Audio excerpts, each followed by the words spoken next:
करना है। खैर, आज दिन सरकारी कंपनीज का हो सकता है। सरकारी कंपनीज पे एक एक्सक्लूसिव खबर लेके मेरे सहयोगी मेरे साथ जुड़ रहे हैं, जो कि कॉनकोर को लेकर है, कॉनकोर के विनिवेश को लेकर है। प्रकाश परिदर्शी बता रहे हैं ये खबर क्या है। प्रकाश, बताएं आप।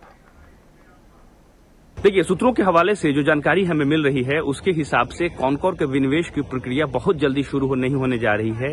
इसमें कुछ और वक्त लग सकता है और इसके पीछे की जो सबसे बड़ी वजह है वो ये है कि जो रेलवे की जमीन का इस्तेमाल कॉनकोर करता है और जो लैंड लीज फीस है या रिन्यूअल से संबंधित जो प्रोसीजर्स हैं उसका समाधान अभी नहीं निकल पा रहा है, क्योंकि रेलवे मंत्रालय और वित्त मंत्रालय के अधिकारियों के बीच में कई दौर की बैठकें हो चुकी हैं।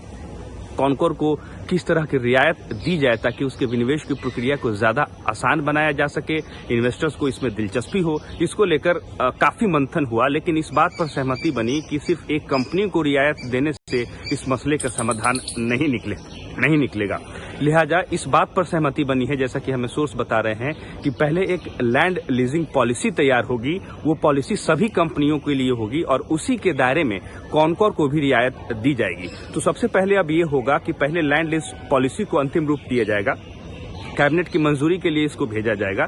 एक बार कैबिनेट जब इसको मंजूर कर लेगी, फिर उसी के दायरे में सभी कंपनियों को इसका बेनिफिट मिलेगा और कॉनकोर भी इसका फायदा उठा सकती है। तो पहली प्राथमिकता भी ये है कि एक जो कॉम्प्रिहेंसिव लैंड लीजिंग पॉलिसी बन रही है उसको पहले मंजूरी दिलाई जाए, उसके बाद कॉनकोर के विनिवेश की प्रक्रिया जो है वो आगे बढ़ेगी।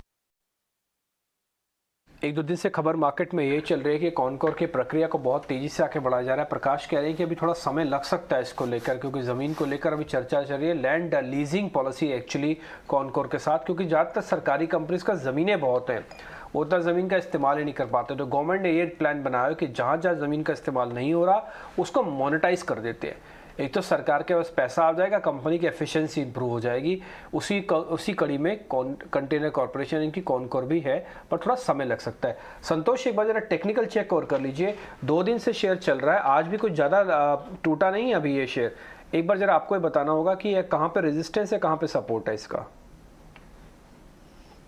यस, कॉनकोर में एक नीचे के लेवल से बहुत अच्छी रिकवरी आई है, लेकिन अभी जो है ये एक क्लस्टर ऑफ मूविंग एवरेजेस के बीच में अराउंड 635 से लेके 650 के बीच में बहुत सारे रेजिस्टेंस है। जो मूविंग एवरेजेस के रेजिस्टेंस है 650 का 200 है मूविंग एवरेजेस है, तो इसके ऊपर निकलने के बाद ही फ्रेश तेजी करना चाहिए। पर टाइमिंग अवॉइड कीजिए। 650 एक क्रिटिकल रेजिस्टेंस रहेगा, उसके ऊपर निकलता है तो एक अच्छी शॉर्ट कवरिंग रैली देखने को मिलेगी स्टॉक में। फिर शायद स्टॉक 700 के लेवल भी दिखा दे। नीचे बात करें तो नीचे इमीडिएटली 617 615 का एक सपोर्ट है, तो जिसकी लॉन्ग पोजीशन है वो 615 रुपए के स्टॉप लॉस से होल्ड कर सकता है।